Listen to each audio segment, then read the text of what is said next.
Hurmatli kanal a'zolari, mana bugun biz yangi yil oldi yana bitta notlar aksiya beramiz.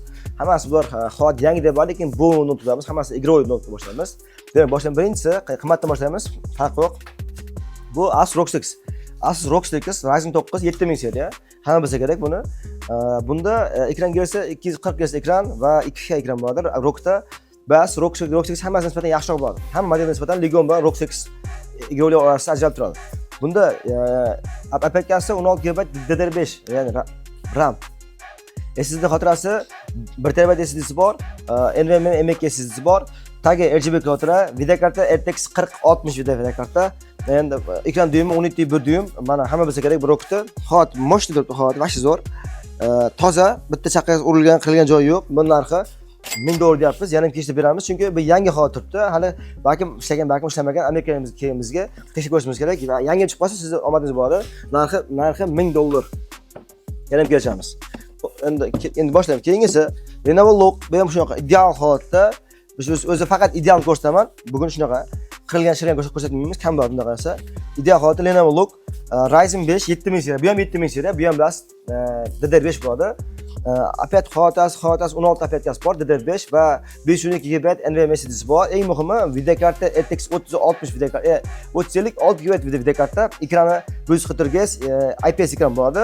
Ko'rinishi xuddi Lenovo Legionniki odamga ko'rsatadi, bildiradi, o'sha ketadi. Dakim hammasi bor. Chani artish kerak. Bir narxi $460 beramiz. Yarim kechda beramiz. 460 ham 460 demaymiz, kechda beramiz YouTube'ga.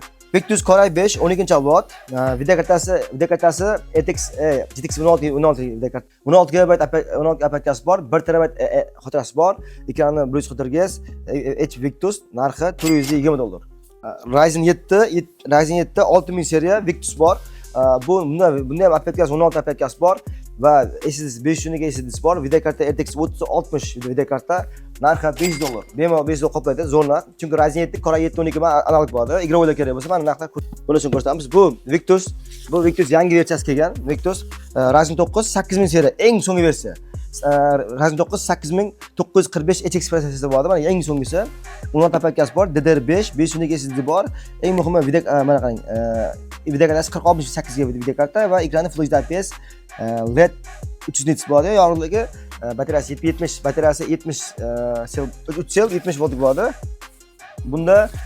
Bunda fishka tomonlari o'z Ryzen 9 eng so'nggi versiyasi va video kartasi kattaroq, operating sistemasi hammasi 1.16 bo'ladi. DDR5 buni narxini $900 beramiz, yarim kelishamiz. Yangi $900 yana kelishamiz narxlardan.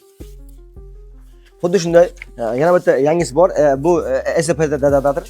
SP Predator i9 14-paket eng so'nggi paketni hisoblanadi. 14900 HX protsessor bo'ladi.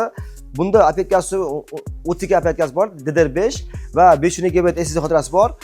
Video karta eng muhim 4060, ekran gerisi 240 Hz ekran, tagi RGB xotira, bunda turbo hammasi bor. Buni yangi, bu narxi $1180. Любой sochib ko'rish shunaqa narx yo'q, mana shunday narxda. Bular o'zi skidga arzon qo'yamiz, $1180. Xuddi shunga o'xshagan MSI 7 modeli Ryzen 5 7000 seriya. Ryzen 5 7000 seriya, bu ham 16 aplikasi bor, 512 SSD bor. O'zi bilasiz, hozir vaqtda aplikasiyalar narxi oshgan. Ya'ni, masalan, hamma biladi, Azu deymiz, uning narxi ancha ikki barobar oshib ketgan. Shuning uchun hozir 16 topish qiyin.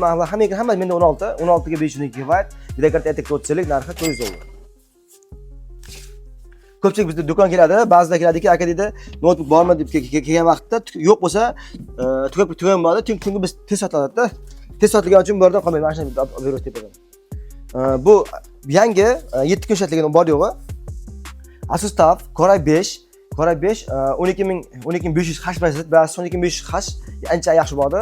12 adir 16 potok bo'ladi. Ekran dyumi 10 dyum, 140 Hz ekran, aplikasi 16 aplikasiya, bir xil DDR5, DDR4, 512 SSD va video karta RTX 3060 video karta, tagi RGB xotira, dakim ko'pga hammasi bor. Mana shu hammasini dakim ko'pasi bor, o'ylamanglar, hammasi garantiyasi bor. Muammo yo'q, garantiyasi muammo yo'q, hech kim muammo yo'q. Bu narxini nech dedim, bu narxini $500 deb yana kelishamiz. Chunki sababi yangi. Masalan, hozir yangi olsangiz, bu narxi $700 turadi yangisi. Chunki bu F17 kattaroq bo'ladi bilsangiz agar. Keyingisi Ultra. Bu yangi keldi. Bundan o'tib ketdi. Yana ikkinchi anaqamiz, anaqa kelishi bu SP Predator Neo, ekran dyumi 14 dyum, 14.2 dyum. Ekran gerisi 140 Hz, va tagi RGB ko'taradi. Ekrani 2K bo'ladi. 2K ekran bo'ladi. Buni ekrani buni eng muhim tomonlar juda ko'p fishkasi bor. Bunda opyatkasi 16 opyatka, yangi bu. Yangi, tamom. Bu emas bu. Opyatkasi 16 opyatkasi bor. DDR5 1 terabayt NVMe SSD bor. Eng muhimi videokarta. Videokarta ko'pchilik bilmaydi. Bu 4070 videokarta. 4070 videokarta ba'zi qanday kuchli bo'ladi. 4070 bunda turbo boostlar hammasi bor. Bu narxi $880 bo'lish narxi. Bunaqa arzon yo'q. Yangi bunaqa bozorda hech kim yo'q, menimcha bu. Acer Neo Ultra 7 Core i9 13 dan kuchliroq. Videokarta 4070. Buning narxi $880 dan beramiz skidkada. Xuddi shunga o'xshagan yana Acer Nitro boshqalar ham bor. Taftim yoki bilan. Keyin Acer Nitro Ryzen 7 6000 seriya DDR5 16 ga 1 tera SSD 16 GB RAM 1 tera SSD. Biling 16 1 tera deganiki bilavering. Bunaqa yaxshi bo'ladi. Videokarta 3060 narxi $5. Bunaqa narx yo'q bozorda. $5 ga mana shundan topolmaysiz. 16 1 terabayt videokarta 3060. HP Omen Ryzen 9 32 opyatkasi bor, 1 tera SSD bor. Bunaqa yo'q. HP Omen 39 opyatkasi 32 1 tera SSD Ryzen 9 39 HP SSD, ekran gersi 240 Hz, ekran 2K, ekran dyum 16 1 dyum, HP Omen narxi $9. Mana shunaqa. Xullas, bizda mana shu do'konimizda shunaqa igrolar yana ham ko'p. Biz hammasini obzor qilish vaqt yo'q. Tepada mana yangilarim bor. Hozir ko'rgan narxlaringizni hammasini yana $5-10 o'tib beraman. Agar sizga qiziq bo'lsa, manzilimiz Toshkent shahar Malik Ozor Avuz 9 do'kon. Butun o'zim bo'lib yetkazib xizmatim bor. Undan tashqari bo'lib berish nasihat xizmatim bor.